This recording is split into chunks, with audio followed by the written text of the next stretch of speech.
بانٹ کر لوگوں کو خریدنے کی کوشش کر کے حلف لے کے قسمیں لے کے کامیابی نہیں ملتی، کیونکہ اللہ دیکھ رہا ہے۔ اور ووٹ کی عزت کا جب ہم نعرہ بلند کرتے ہیں تو اس سے ہم صرف یہ توقع نہیں کرتے، یہ ڈیمانڈ نہیں کرتے کہ پاکستان کے طاقتور حلقے ووٹ کی عزت کریں۔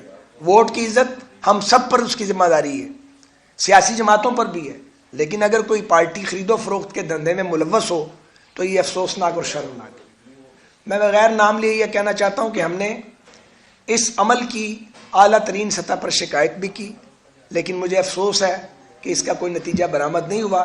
بہرحال لاہوریوں کو کوئی خرید نہیں سکتا، کوئی ڈرا نہیں سکتا، کوئی جھکا نہیں سکتا اہل لاہور کو، کوئی خرید نہیں سکتا۔ سو یہ جو معاملہ ہے، جو یہ خرید و فروخت کا، ذرا یہ کیمرہ مین حضرات خاموشی اختیار کریں، یہ جو خرید و فروخت کا دھندا کیا گیا ہے انہیں 133 میں، اور جن لوگوں نے بھی کیا ہے انہوں نے ووٹ کی حرمت کو پامال کیا ہے اور انہیں اس حرکت سے گریز کرنا چاہیے تھا۔ لیکن این 133 کے لوگ بڑے باضمیر ہیں، بڑے باشعور ہیں، وہ انشاءاللہ تعالی شیر کے حق میں ووٹ کاسٹ کریں گے۔ پرویز ملک صاحب کی خدمات اور ان کے خاندان کی جمہوریت کے لیے، قانون اور آئین کی بالادستی کے لیے اور اہل لاہور کے لیے بے مثل ہے۔ ان کی اہلیہ محترمہ شائستہ پرویز ملک صاحبہ ہماری بہن ہیں، ہماری بھابھی ہیں، ان کی اپنی خدمات ہے اور انہوں نے خواتین کے حقوق کے لیے بے پناہ کام کیا ہے۔ تو ایک تو یہ کہ پی ایم ایل این کا ٹکٹ ہے، مسلم لیگ نون نے جس طریقے سے اس شہر کی شکل بدلی ہے اور اس کا ناک نقشہ بدلا ہے اور اس کو ایک جدید شہر میں تبدیل کیا ہے، اس کا کریڈٹ اپنی جگہ، لیکن اس خاندان کا جو پرویز ملک صاحب مرحوم کا خاندان ہے، ان کی بھی بہت کنٹریبیوشن ہے لاہور کی سیاسی، سماجی اور معاشرتی زندگی میں۔ ہمیں یقین ہے کہ کل چھٹی کا دن ہے اور بڑا پرامن پولنگ ہوگا، پرسکون ہوگا، لوگ اپنے گھروں سے صبح صبح نکل کے آئیں اپنی فیملیز کے ساتھ اور آ کے ووٹ کاسٹ کریں اور ایک اور عدم اعتماد کریں اس نظام پر جس نے پاکستان کو خرابی کے راستے پر ڈال دیا ہے۔ بہت شکریہ۔ میرے ساتھی عطا تارڑ صاحب، علی پرویز صاحب اور خواجہ عمران صاحب بھی کچھ دیر آپ سے بات کریں گے۔ عطا تارڑ صاحب میری بہت شکریہ جی۔ یہ مسلم لیگ نون نے بہت ہی منظم اور بہت ہی مؤثر طریقے سے یہ کیمپین چلائی۔ مرحوم ملک پرویز صاحب نے 35 سال اس شہر کی بھی خدمت کی اور اس پارٹی کی بھی خدمت کی۔ یہ ایک ان کا قرض تھا جو لوگ سمجھتے ہیں اور ایک لوگ سمپتھی بھی رکھتے ہیں۔ اور شائستہ پرویز ملک صاحبہ لاہور میں انہوں نے پچھلے 25-30 سال میں اپنا مقام آپ بنایا ہے اور لوگوں کا گراس روٹ لیول پہ ان سے ایک بڑا فعال رابطہ ہے۔ اس پوری کیمپین کے اندر راہ فرار تو اختیار کر گئے، یعنی یہ جمشید اقبال چیمہ صاحب بظاہر تو بڑے بزنس مین ہیں، ٹیکس ریٹرنز بھی فائل کرتے ہیں، اپنے باقی معاملات بھی بزنس کے دیکھتے ہیں، تو شاید ان کو کورنگ کینڈیڈیٹ کا مطلب سمجھ نہیں آیا۔ انگریزی میں تھا آبویسلی۔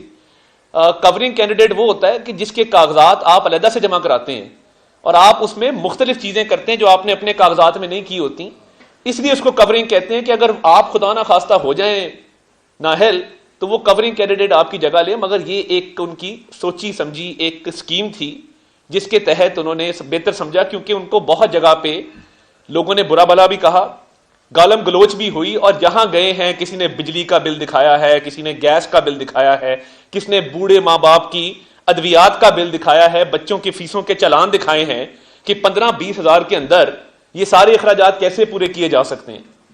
تو یہ راہ فرار تو انہوں نے اختیار کر لی اور یہاں سے بھاگ گئے، مگر یہ ایک ریفرینڈم ہے، یہ الیکشن اہمیت اختیار کر چکا ہے باقی ضمنی انتخابات سے ہٹ کے۔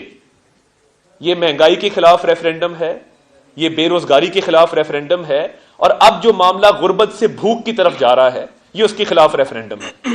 مسلم لیگ نون کے تمام کارکنان، تمام ممبران انشاءاللہ پرامن الیکشن انشور کریں گے، اور ہمارا مقابلہ کسی سیاسی جماعت سے نہیں ہے۔ جو ایک اور سیاسی جماعت یہاں پہ آئی ہے اس کے ساتھ مقابلہ نہیں ہے، کیونکہ پچھلے الیکشن میں 5000 ووٹ انہوں نے لیے تھے، اور اب اگر وہ سمجھتے ہیں کہ ان کا ہمارے ساتھ مقابلہ، یہ ان کی سوچ ہے، ہماری سوچ یہ نہیں ہے۔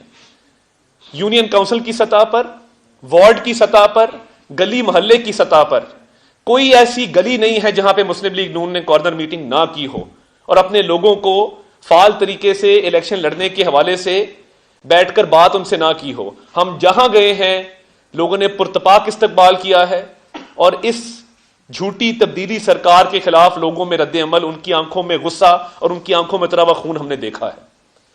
تو باقی تو میں نے کسی کی کوئی کارنر میٹنگ ہوتے ہوئے نہیں دیکھی. الیکشن بند کمروں میں اور ڈرائنگ روموں میں بیٹھ کے نہیں لڑا جاتا, فیلڈ میں اتر کر, گلی محلوں میں گھس کر. یہ پالیٹکس ہے, اس کو پالیٹکس کی طرح لینا چاہیے. تو میں اپنے ووٹرز کو, مسلم لیگ نون کے ووٹرز کے علاوہ بھی جو خواجہ سعد رفیق صاحب نے بھی بات کی, ان کو یقین دلاتا ہوں کہ کل ایک تو یہ الیکشن پرامن ہوگا, دوسرا الیکشن کمیشن سے ہم نے درخواست کی ہے کہ ٹرن آؤٹ کے حوالے سے یہ انشور کیا جائے کہ ووٹرز کو فیسلٹیشن ملے پولنگ سٹیشنز کے اوپر, ان کا ووٹ جلدی کاسٹ ہو, لمبی قطاریں نہ لگیں. اور ایک جو مسئلہ ہمیشہ آتا ہے اس حوالے سے بھی ہماری ان سے درخواست ہے کہ جب 5 بج جائیں یا الیکشن یا پولنگ کا ٹائم ختم ہو جائے تو جتنے لوگ قطاروں کے اندر ہوں ان کو ووٹ کے حق سے محروم نہ کیا جائے. اس کے لیے ایک مؤثر نظام قائم کرنا ہوگا. اور صرف جو حالات آج پیدا کر دیے گئے اس کی بات نہیں ہے. آپ لوگوں کے پاس جاتے ہیں, وہ کہتے ہیں کہ جی یہ آئے ہیں تو یہ کیا ایجنڈا لے کر آئے ہیں باقی سیاسی جماعتوں والے. ہم تو اس حلقے میں جاتے ہیں تو رائٹ پہ شنگھائی برج ہوتا ہے, لیفٹ پہ میٹرو بس ہوتی ہے. گلی محلوں میں جاتے ہیں فلٹریشن پلانٹ لگے ہوئے ہیں, گلیاں نالیاں بنی ہوئی ہیں, قدم قدم پر تعمیر و ترقی کے نشان ہے, کارکردگی ہے, ایک ماضی ہے. تو یہ انشاءاللہ ٹرن آؤٹ بھی اچھا ہوگا اور لوگوں کا ایک کانفیڈنس بھی بحال ہوگا. اور میں سمجھتا ہوں کہ یہ لوگ باہر نکلیں گے اور اپنا ووٹ کاسٹ کریں گے, اور انشاءاللہ مسلم لیگ نون کو, شائستہ پرویز ملک صاحبہ کو کل ایک شاندار اللہ تعالیٰ کے فضل سے کامیابی جو ہے وہ نصیب ہوگی. علی پرویز. جی بسم اللہ الرحمن الرحیم. میرے دونوں بڑے بھائی جو یہاں پہ تشریف رکھتے ہیں, خواجہ سعد رفیق صاحب, عطا تاڑر صاحب نے بھرپور گفتگو آپ کے سامنے کی ہے. یقیناً 5 دسمبر کا دن, الیکشن کا دن تو اپنی جگہ پہ ہے ہی, پر اس کے ساتھ ساتھ یہ ایک ریفرینڈم ہے اس طرز حکمرانی کے خلاف جس کو ہم نے پچھلے 3 سال کے اندر اپنے اوپر مسلط ہوتے دیکھا. چند بیماریوں کی طرف عطا تاڑر صاحب نے اشارہ کیا. میرے خیال سے ایک اور مسئلہ بھی ہے جس کے خلاف یہ 5 دسمبر کو لاہور کی عوام بھرپور انداز کے اندر انشاءاللہ ووٹ دے گی. وہ ہے جو غلازن کی یلغار ہم نے سندھ صوبے سے جو چند لوگوں نے لاہور کی عوام کے اوپر کرنے کی کوشش کی ہے, اور انشاءاللہ جنہوں نے کراچی کی شکل بگاڑی ہے, جنہوں نے کراچی کو کوڑے کا ڈھیر بنا دیا ہے, انشاءاللہ ان کو منہ کی کھانی پڑے گی 5 دسمبر کے دن. وہ جو مرضی یہاں پہ منڈیاں لگانے کی کوشش کریں, لوگوں کا ایمان خریدنے کی کوشش کریں, ان کو انشاءاللہ صبح اس کا بھرپور جواب مل جائے گا. ہماری الیکشن کمیشن اور لوکل ایڈمنسٹریشن سے صرف یہی اپیل ہے کہ پرامن انداز کے اندر ووٹرز کو فیسیلیٹیٹ کیا جائے, لوگ اپنا آزادانہ ماحول کے اندر اپنا ووٹ کاسٹ کر سکیں. اور اگر ان کی شروع میں کوئی سستی رہ گئی تھی جب اس قسم کی انلیگیلٹیز ہمارے سامنے نظر آ رہی تھیں, تو آج اس کے لیے کوئی گنجائش نہیں ہے. انہوں نے یقیناً بعد میں حرکت کے اندر آئے ہیں, اور انہوں نے جو لوگ اس خلیص دھندے کے اندر, اس مکروہ دھندے کے اندر انوالو تھے, ان کو پکڑا بھی ہے, اور ان کو انشاءاللہ ان کے ٹرائل چل کے ان کی سزائیں بھی ان کو ملیں گی. کیونکہ جس نے ووٹر کی تذلیل کی ہے اور قرآن پاک کی یہاں پہ حرمت کو اس طرح سے استعمال کیا ہے, ان کو بالکل, یہ میری ذاتی بھی یہ رائے ہے اور میرے ساتھ دوستوں کی بھی یقیناً یہی رائے ہوگی کہ ان کو قرار واقع سزا ملنی چاہیے. تو اس سے زیادہ ہماری نہ کسی سے کوئی امید ہے. ایک آزادانہ ماحول کے اندر یہ الیکشن ہونے دیں, اور آپ خود دیکھیں گے کہ 5 دسمبر کو شیر کے حق کے اندر بھرپور ووٹ کاسٹ ہوگا, جس طرح سے پچھلے کئی الیکشنوں میں ہوتا آ رہا ہے. بہت شکریہ.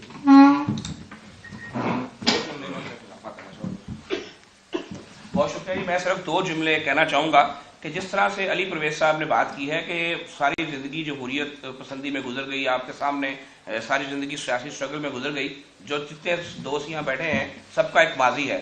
بی بی شہید اور بھٹو شہید کی قبر یقیناً تڑپی ہوگی, ان کی روح کو ضرور تکلیف ہوئی ہوگی کہ انہوں نے جس جمہوریت کے لیے اپنی زندگیاں دے دیں, آج ان کے سیاسی جانشین اس جمہوریت کو داغدار کس طرح کر رہے ہیں کہ آپ غریب مزدور کسان اور ہوا کی بیٹی کی مجبوری قرآن پاک پر اور مقدس کتابوں پر حلف دے کر خرید رہے ہیں. شرم سے ڈوب مرنا چاہیے ایسے تمام لوگوں کو جو یہ حرکتیں اور یہ معاملات کر رہے ہیں. میری قیادت میں اور علی پرویز حلفاً کہہ سکتے ہیں الحمدللہ کہ اس الیکشن تو کیا کسی الیکشن میں ہم نے جتنے اپنے الیکشن لڑے ہیں کبھی ووٹ کو خریدنے کا تصور بھی نہیں کیا, اور اس الیکشن میں بھی ہم حلف دے کر باوضو کہہ سکتے ہیں. کیا اسلم گیل صاحب آپ کیا آپ کی قیادت جو یہاں کام کر رہی ہے کیا حلف دے کر باوضو یہ بات کہہ سکتے ہیں؟ انشاءاللہ یقیناً نہیں کہہ سکتے. جمہوریت جیتے گی. آپ نے جو کیا وہ داغدار کیا جمہوریت کو. آپ انشاءاللہ تعالیٰ کل ہاریں گے, جمہوریت جیتے گی, اور پاکستان کے اندر الحمدللہ خیبر سے کراچی تک اور اس حلقے کے اندر انشاءاللہ صرف اور صرف شیر داڑے گا. خواجہ صاحب یہ بتائیے گا کہ کل آپ لوگ کتنے مارجن سے جیتیں گے؟ کوئی آپ لوگوں نے ٹارگٹ رکھا ہوا ہے کہ اتنے مارجن سے ہم پیپلز پارٹی کو ہرائیں گے؟ دوسرا ٹی ایل پی سے بھی ووٹ آپ لوگوں نے مانگے ہیں.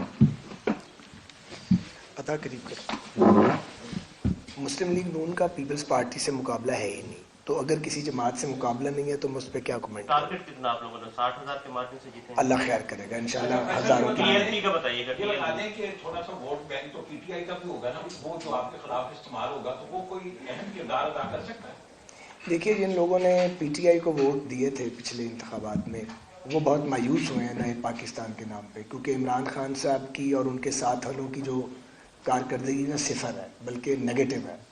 تو ہم تو پی ٹی آئی کے ووٹرز کو بھی کہتے ہیں کہ وہ گھروں سے نکل کے شیر کے نشان پر اپنی مہر ثبت کریں, اور مجھے یقین ہے کہ بہت سے لوگ جنہوں نے ماضی میں پی ٹی آئی کو ووٹ دیا وہ اس بار پی ایم ایل این کو ووٹ دیں گے انشاءاللہ. ٹی ایل پی سے ملک صاحب نے پوچھا تھا کہ ٹی ایل پی نے وہاں پہ اپنا کینڈیڈیٹ کھڑا تو نہیں کیا, اور ان کے ووٹر ہیں وہاں پہ اچھے خاصے, تو کیا ٹی ایل پی سے کوئی رابطہ ہوا ہے؟ مجھے معلوم نہیں ہے جی. خواجہ یہ بتائیے کہ پاکستان پیپلز پارٹی ہمیشہ جمہوریت کی بات کرتی ہے, آپ بھی اسی والے سے بات کرتے ہیں, تو لیکن جو اس مرتبہ اس الیکشن میں جو خرید و فروخت کے ایک دوسرے پر الزامات لگے ہیں اس کو کیا جمہوریت کو نقصان نہیں پہنچے گا اس سے؟ میں دیکھیے زیادہ بہت فرنٹ فٹ پہ آ کے یہ بات نہیں کرنا چاہتا. ہمارا ایک اتحاد ہے آپ کو پتہ ہے, اس لیے میں نے محتاط الفاظ استعمال کیے ہیں. میں ابھی بھی محتاط رہوں گا.